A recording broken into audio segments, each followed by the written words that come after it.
සෑම වෙසක් කුසුම් පොය දවසකම හැම ගමකම හැම නගරයකම තාරුණ්‍යයේ සිට මහලු වයස දක්වා සමගී හදවතට අප්‍රමාණ භක්තියක් ළඟා කරපු ඒ අසිරිමත් හඬ ඔබට මතකද?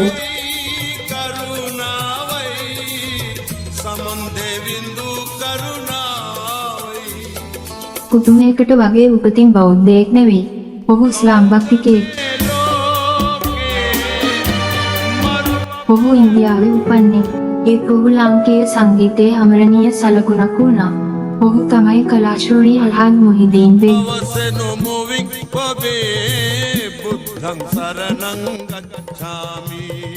1930 දශකයේ අගභාගයේදී අපේ තරුණ බෙග් ලංකාවට එනවා.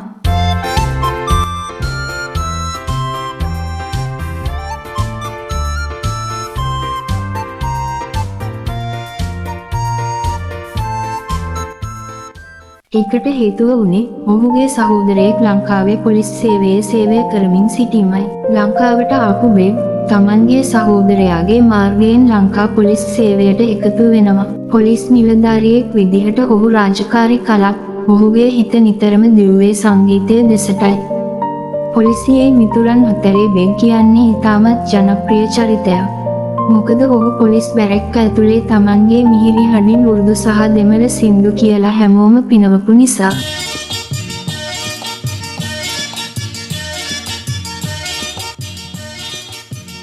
මේ දක්ෂතාවය නිසාම ඔහුට වැඩි කාලයක් පොලිස් නිල ඇඳුමේ ඉන්න ලැබුණේ නැහැ. කලාව ඔහුව තමන් සතු කරගන්න බලාගෙන හිටියා. අපි තවත් වැඩි විස්තර මෙතුමගෙන්ම අහලා බලමු. ඉන්දියාවේ තේරෙන ඉපදුනා. ලංකාවට ආවේ මම ලොකු අයියා මෙතන අන්තර වුණා. ඒ කාරණා උඩින් තමයි අපි ආවේ. ඔයගොල්ලෝ මේ උර්දු හින්දි රෙකෝඩින් උලංග ප්‍රැක්ටිස් කරලා ඉන්නකොට මම ගෞස් මාස්ටර් හම්බෙන්න ගියා. ඒ වෙලාවෙම තමයි මට මේ ඔහු චිත්‍රපට 400කට වඩා ගීත 9000කට ආසන්න ප්‍රමාණයක් ගායනා කරලා තියෙනවා.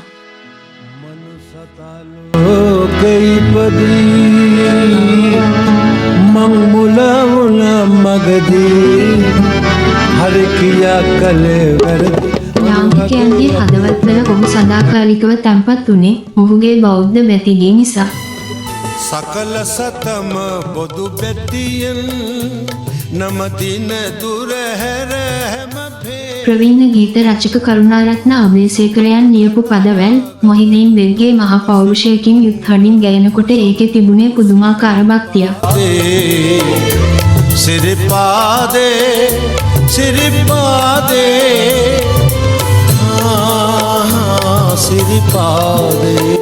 උපතින් ඉස්ලාම් භක්තිකයේ කුණුමේ මිනිසයා බුදුන් වහන්සේ කෙරෙහි දක්වපු ඒ ගෞරවය සහ ආදරය මුළු මහත් සමාජයටම දුන්නේ ආගමික සංහිඳියාව පිළිබඳ මහා ආදර්ශයක්.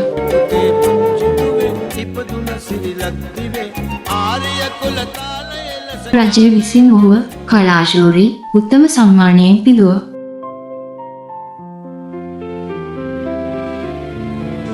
මට ඉතුරු මොනවාද? මගේ ළමයිලා පිට විතරයි දැන් තියෙන්නේ. බැංක් account වලින් සල්ලි නැහැ. මගේ ළඟ කිසිම රත්තරන් ජුවෙලරිස් නැහැ. අඳින්න මේ ඩ්‍රස් විතරයි තියෙන්නේ. එච්චරයි. මගේ නමට නමස්කාර කරන මේ අඳින්න විතරයි. කැම බීම ඒ තරමට අපිට හුඟක් අඩුයි. මේ පළවෙනි ශ්‍රම මේ මිනිස්සුගේ සාමයේ කියන්නේ එක. මම ඉතරකාරයක් මම ලැජ්ජාව හිතලා කවදාවත් මරන්නට කටින් ගියන් නරකයි කියලා ඔබ තියාගෙන හිටියේ. මට මේ වාගේ කියන්නම වෙලාවක මට හම්බුණා. මම මේක ඉදිරිපත් කරන්නේ කලාකාරයට ලංකාව කිසිම වීඩියක් නැහැ, ප්‍රෝග්‍රෑමයක් නැහැ. ටික කාලයක් ඉඳලා ටික කාලයක් නැති වෙන ආටිස්ට්. මම අවුරුදු 50ක ඉඳලා ඒක ස්ථානක මම ඉන්නේ දුප්පත් ගමත්ස.